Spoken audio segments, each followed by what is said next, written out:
Alright, I've done a little bit of work in between, and it looks like the new migrants came just in time. As you can see, Sawtooth is now working in secret. He managed to get the wood he needs, he managed to get everything that he needs. Similarly, while I was setting a couple things up, I noticed that a few more migrants were actually coming in.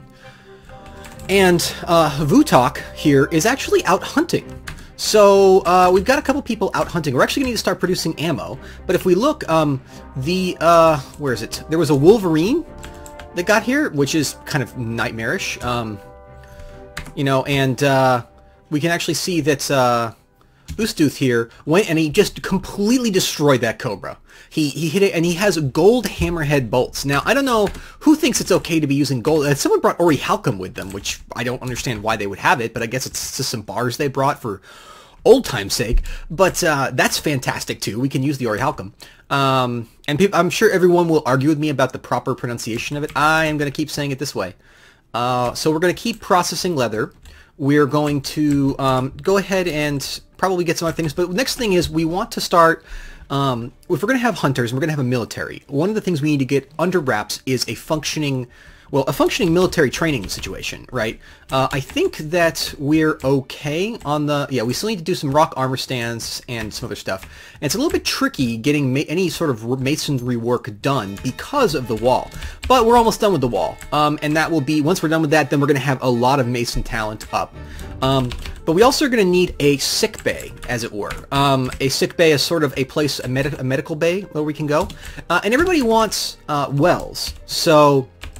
we'll need to take a look at if we can do that. What I'm thinking we're going to do is, and you'll notice I'm being careful here not to completely undermine and cause a cave-in. There's still a band of support in the center there.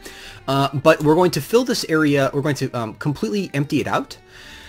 And then we're going to allow water to spill in. I've been defining, if you look over here, a little area over here, we're going to have a big cistern next to all the workshops. And then we can actually carefully, now we're going to have to be careful about it, but we can actually flow water into these from the river and fill it up and have a big source of water there, which we can span, I think, all the way down to the cavern levels if we really want to, if we're careful about it.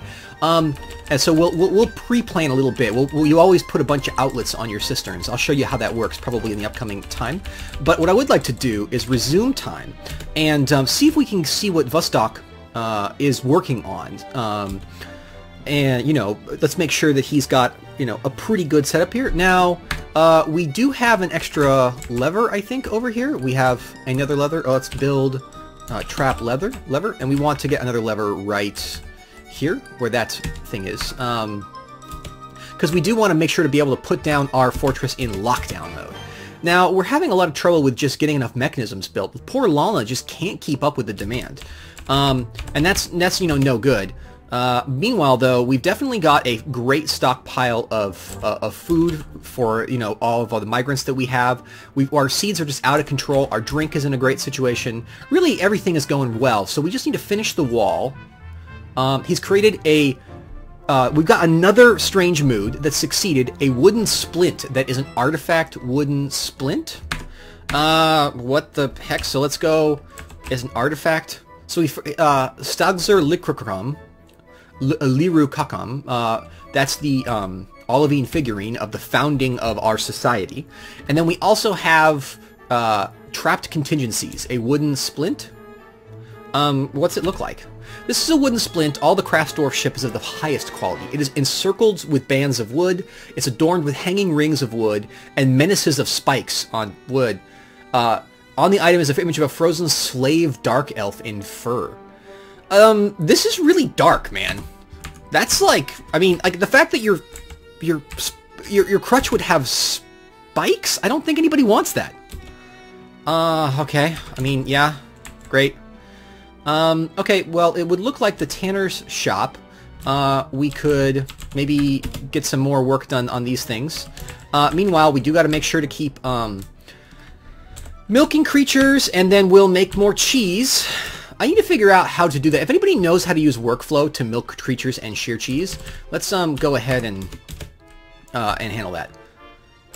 Yeah, I think that we're good on basically producing a good stockpile of leather, and the wall is going as we'd hoped. We'll just need to finish that up. Meanwhile, we can go back to producing a bunch of beds and stuff here. We also could probably use some more barrels. We could always use more barrels and more bins. Remember that we've got to keep working on our metal industry. So let's go over here. And I'm sure that we've got some, looks like we're out of cassiterite bearing rock. But we could process more of that stuff. Now, I think we have some coal coke around. So if not, we'll have to see. We could make coke or ash from woods. We don't have any more pure stuff. So I'm going to have to figure... I actually don't know how to make bronze. I'm positive that we have some. Let's look at our stocks. Enhanced. Tin. Yeah, we have tin bars. We have 6 tin bars. So we need to figure out... how to do the alloying. I'm not quite sure offhand how to do that. I'll have to experiment a little bit. But we do have a bunch of sand. And we'll get some more. And then we're going to make some more trap components. We'll make some axe blades and some saw blades. So let me talk about what we're going to do next. Next episode, we're kind of stable on stuff now, and we're slowly getting to the point where we have the beds that we need. We're getting everybody into rooms. We're getting everybody with doors. So that progress is going along well. We can assign some of these. Like, I think this is assignable to our new blacksmith, Datur. We can assign, we'll assign these other things coming up. I think we have a new bed up here, an obsidian bed, which is awesome. And we'll assign that to Ustuth, our ranger, because we definitely want to make sure that he's happy. And all the smoothing is almost done on this level, although we'll have to continue the new wings of smoothing soon. And the smoothing up at the upper level is basically done. Designate smoothing. We still got some smoothing to do up there. We'll have to get some more smoothers. But it looks to me like we're slowly starting to mine out up here as well, so the new area for all the wells will be done soon. And that will be really, really useful for us, I think. So what we'll do is we'll put some wells, probably right, let's pause, right around here we'll put a well, and right around here we'll put a well, and we'll set it up so that it's not a risk. I'll show you how that's done. We'll also start our military. We'll probably start thinking about amassing power. And we need to start thinking about, like, once the military gets trained a little bit. I need to set up a waypoint for down here. So let's go down here, and let's go to this new Shangri-La, Honeydew's, most exciting thing. Look at this bountiful place. Let's go down. Look at this. Look at this. So this is a dangerous place because edge of the map, forgotten beasts could roll in, and they're quite intimidating. And there's a connection there. But look at this. We got our thing there.